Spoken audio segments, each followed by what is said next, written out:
সালাবা ইবনে আবি হাতিব বিশ্বনবী মুহাম্মদুর রাসূলুল্লাহ সাল্লাল্লাহু আলাইহি ওয়াসাল্লামের দরবারে হাজিরা দিয়া কোন ইয়া রাসূলুল্লাহ আপনি আল্লাহর কাছে দোয়া করো আল্লাহ যেন আমারে দন বাড়ায় দেন। রাসূলুল্লাহ ফরমান সালাবা সম্পদ কম টাকা বালা কিয়ামতের দিন হিসাব দেওয়ার ঝামেলা করা লাগতো না, বরং যে পরিমাণ মাল তোমার কাছে আছে প্রয়োজনীয় মাল এটার উপরে কেনাত করো, এটার উপরে তৃপ্ত থাকো, বেশি মাল থেকে কম মাল বালা। কিন্তু সাহাবা মাথা তুটছে, মাল বাড়তো ঘুরিয়ে আবার রাসূলুল্লাহর দরবারে এখন ইয়া রাসূলুল্লাহ আমার লাগি দোয়া করুক আল্লাহ যেন মাল বাড়ায় দেন। রাসূলুল্লাহ এখন সাহাবা মাল বেশি হওয়ার চেয়ে মাল কম টাকা ভালো, মাল টাকার চেয়ে না টাকা ভালো। মাল বেশি হইলে মানুষ অহংকারী হয়, মাল বেশি হইলে মানুষের হিসাব কিতাব বাড়ে, দোকান পাট বাড়ে, কিয়ামতের দিন হিসাব দেওয়ার ঝামেলা বেশি থাকবো।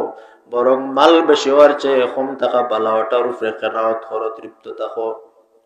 সাহাবা ঘুরিয়া আবার রাসূলুল্লাহ এখন ইয়া রাসূলুল্লাহ আপনি আমারে দোয়া করুক আল্লাহ যেন মাল বাড়ায় দিলেন। বারবার ইসরার সাহাবার পক্ষ থেকে রাসূলুল্লাহ এবার দোয়া করিয়া দিছেন আল্লাহ সাহাবার মালও তুমি বরকত দান করো। এখন দোয়া কার? সাইয়্যিদুল আম্বিয়ার দোয়া, রাসূলুল্লাহর দোয়া। এই দোয়া এটা বুলেটের রকম মিস হইতে পারে, রাসূলুল্লাহর দোয়া মিস হইতে পারে না। আল্লাহ রাব্বুল আলামিন দোয়ারে কবুল করছেন। তাফসীর ইবনে কাসির লেখেন সাহাবার ছাগলে এমন ভাবে বাচ্চা দেওয়া শুরু করছে, এত পরিমাণ ছাগল সাহাবার হইছে মদিনা শহরও জায়গা সংকুলান হয় না। সাহাবা মদিনা শহর রেছাড়িয়া ফেনায়া শহর তলিতে গিয়া অবস্থান করছেন। এক সময় সাহাবা ইবনে আবি হাতিব রাসূলুল্লাহর পিছনে 5 ওয়াক্তের নামাজ জামাতের সঙ্গে আদায় করতা, কিন্তু শহর তলিত যাওয়ার বাদে এখন জোহরের নামাজ রাসূলুল্লাহর পিছনে পড়তে পারেন না, আসরের নামাজ পড়তে পারেন না, মাগরিব এশা এবং ফজরের নামাজ রাসূলুল্লাহর পিছনে আদায় করেন। মাল বাড়ছে, তো হিসাব কিতাব বাড়ছে, ঝামেলা বাড়ছে। এখন তাই 2 ওয়াক্তের নামাজ রাসূলুল্লাহর পিছনে জমাতে পড়েন, আর বাকি একলা যেখানে ছাগল আছে ওখানেও আদায় করেন। আস্তে আস্তে আরো কিছুদিন গেছে। এইবারে সাহাবা রাদিয়াল্লাহু তাআলা আনহু পরবর্তীতে প্রমাণিত হয়েছে তাই ঈমান আসিল না, তার ভিতরে নেফাক আসিল, এবং এই যাকাতের প্রতি অনীহা প্রদর্শন করার কারণে জিল্লতির জীবন তানোর বছর করা লাগছে। এই সাহাবা এক সময় 5 ওয়াক্ত নামাজ রাসূলুল্লাহর পিছনে পড়লেও পরবর্তীতে শুধুমাত্র আসর আর জোহর রাসূলুল্লাহর পিছনে বাদ দিয়া বাকি 3 ওয়াক্ত নামাজ রাসূলুল্লাহর পিছনে পড়তে পারছেন। কিন্তু আরো কিছুদিন যাওয়ার বাদে শহর তলিতেও তানোর ছাগল সংকুলান হয় না। এক সময় ছাগল লইয়া তান জঙ্গলও গেছেন গি। জঙ্গলে যাওয়ার বাদে বহুত দূর হয়ে গেছেন গি। এখান থেকে মসজিদে রাসূল, মসজিদে নববীতে এখন আর 5 ওয়াক্ত নামাজ পড়তে পারেন না, এখন শুধু জুমআ পড়েন। রাসূলুল্লাহ একদিন জিজ্ঞেস করেন আমার সাহাবা কই? সাহাবা একরাম বলে ফরমান ইয়া রাসূলুল্লাহ আপনি দোয়া করিয়া দিছেন, সাহাবার সম্পদ এত পরিমাণ বাড়ছে, সাহাবা এখন আর আপনার পিছনে নামাজ আদায় করতে পারেন না। এমন সময়ে যাকাতের বিধান নাজিল হইছে, রাসূলুল্লাহর প্রতি আয়াত নাজিল হইছে খুয মিন আমওয়ালিহিম সাদাকাতান তুতাহহিরহুম ওয়া তুযাক্কিহিম বিহা ওয়া সাল্লি আলাইহিম ইন্না সালাতাকা সাকানুল লাহুম। ও নবী, সাহাবায়ে কেরামদের মাঝে যারা সম্পদশালী আছেন তার কাছ থেকে যাকাতের একটা অংশ, এর মানে শতকরা 2.5 টাকা যাকাত, 40,000 টাকা হইলে 1,000 টাকা যাকাত, ও হারে তুমি সাহাবায়ে কেরাম হলর কাছ থেকে নবী যাকাত উসুল করুকা। রাসূলুল্লাহ আয়াত নাজিল হওয়ার বাদে যাকাত উসুল করনেওয়ালা সাহাবী হলরে ফাটাইছেন, সাহাবার কাছে যাও, অমুকর কাছে যাও, অমুকর কাছে যাও। সাহাবার কাছে যখন গেছেন, যাওয়ার পরে তাই জিকাইলে আপনার কিতার লাগে আইছেন, বলে রাসূলুল্লাহ পাঠাইছেন আপনার এরকম ছাগলের উপরে যাকাত আইছে, ওটার থেকে যাকাতের একটা অংশ দিতা। তাই কইলা বা যাকাতুর লাগি রাসূলুল্লাহ আমার কাছে পাঠাইলানি, যাকাত এটা তো আমার বহুত মেহনতর ফসল, তে এটা তো একটা ট্যাক্সর মতো হয়ে গেল, বাধ্যতামূলক দেওয়া, এটা তো একটা ট্যাক্সর মতো হয়ে গেল। আচ্ছা তো ঠিক আছে, যাও, বাকি এনতানোর কাছ থেকে যাকাত লওয়া শেষ হয়ে গেছেন। এটা হয় না নি আমরা দেশে চান্দা করাত গেলে মাদ্রাসার থাকি যাওয়ার বাদে আচ্ছা হগালা হিগালা শেষ হয়ে গেছি না হগালা শেষ করিয়া আক্কা কইনি না কইন না হ্যাঁ না দেওয়ার বাদ এছাড়া কত পয়সার মালিক হওয়ার বাদে আপনি যে সময় মাদ্রাসার লাগি যাইবা চান্দার লাগি এখন তাইন কইবা আমার ব্যবসার ও সমস্যা আমার ফুয়ার ও সমস্যা আমার ফুড়ির ও সমস্যা আমার বউর ও সমস্যা ইটা সকল সমস্যা উনার বাদে মনে চায় অন্য জায়গার থেকে যা চান্দা করতা তান রেও কিন দিয়া ইত্যা হয়নি না হয় না এখন চা আলাবাই কইরা হিগালা শেষ করিলিস নেচা হগালা শেষ করিয়াও দেখা যাইব নে ও ইমানদার মুসলমান যাকাত উসুলকারী দুই সাহাবী অন্যান্য জায়গার থেকে যাকাতর মাল উসুল করিয়া আবার সাহাবার সঙ্গে দেখা করছেন সাহাবা আপনার ছাগলের যাকাত দিলেও কা সাহাবা কইন যাও রাসূলুল্লাহর কাছে তুমি তেন যাও গি আমি আমার মালর যাকাত আমি নিজে লইয়া আইমু আমি লইয়া যাইমু নে যাও তুমি তাই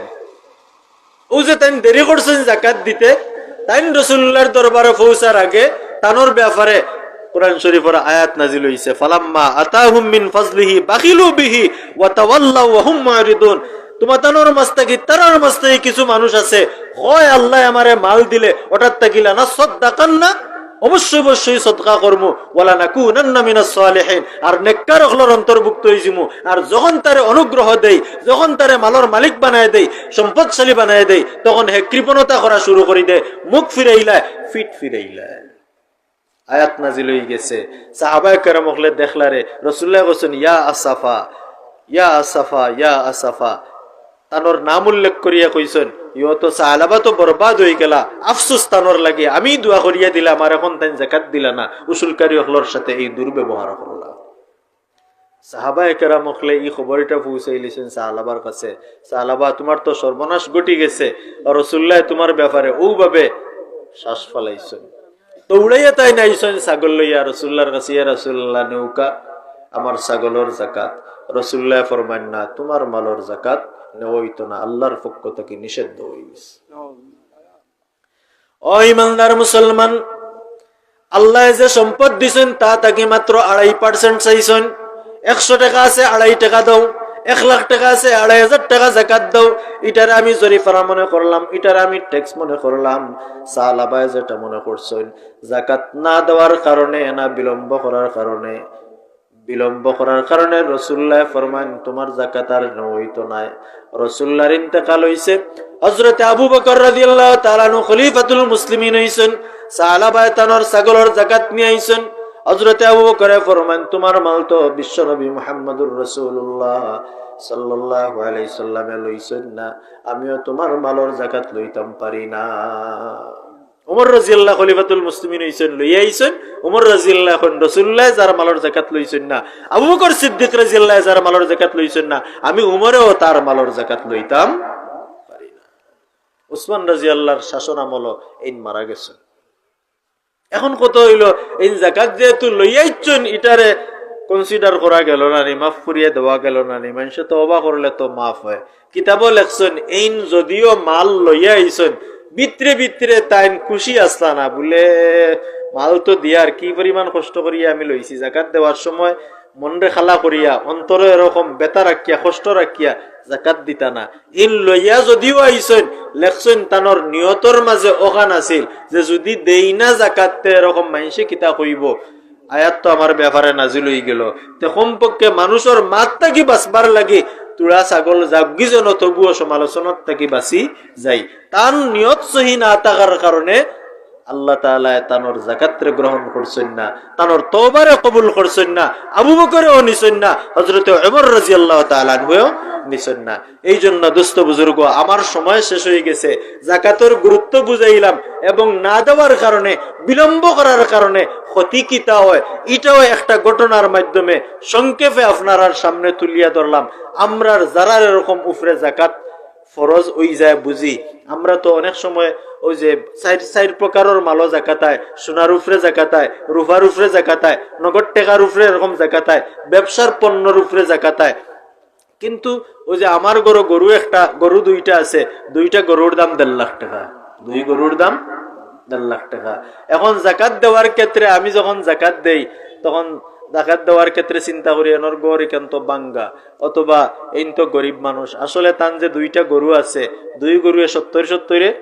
বা 75 1.5 লাখ টাকার তাই মালিক আসন অলরেডি তানোর উপরেও জাকাত ফরজ 52.5 তোলা যদি রূপ হয়ে যায় 52.5 তোলা 80 থেকে 85,000 টাকা হইলে একজন মানুষের উপরে জাকাত ফরজ হয়ে যায়। এখন এক তো আমরা জাকাত দিয়ার না আর আরেক তো জাকাত দিলে খারে দিয়ার ইকান বুঝিয়ার না বাঙ্গা গর দেখ কেউ জাকাত দিয়ে এলাম তান 3টা গরু আছে 5টা গরু আছে তাই 5 লাখ টাকার মালিক আছেন কিন্তু জাকাত তানরে দিলে এলাম সিএনজি আছে গাড়ি আছে লোকাল ব্যাংকের টাকা তো আছে যে এই পরিমাণ 52.5 তোলা রূপার মালিক আছেন তাই নিজে জাকাত দিতা এই জায়গা তার নিজে জাকাত খাইরা হেন কাজটা কি হইয়া আর হেইনো কোনো তাহকিক ছাড়া জাকাত দিলেইরা তান জাকাত আদায় না আর তাইনো হারাম জিনিস খাইরা।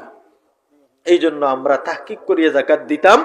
এবং তাহকিক করিয়া জাকাত লইতাম। আমি জাকাত খাইতাম নিগু খুব ভালো জিনিস যাইলা না এটা আর একজনের মালর ময়লা যেটা ও অংশ ওটারে আলাদা করিয়া তান যদি ওটা কোনো গরিবরে দিলাইতে তান মাল ওটা পাক হয় পবিত্র হয় ওটারে পবিত্র করবার লাগে ও জিনিস ওটা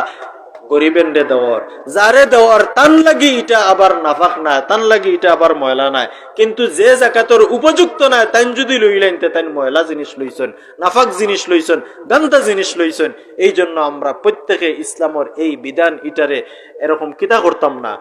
যে এলার মাঝে ফালাইতাম না। প্রত্যেক বছর আমি গনি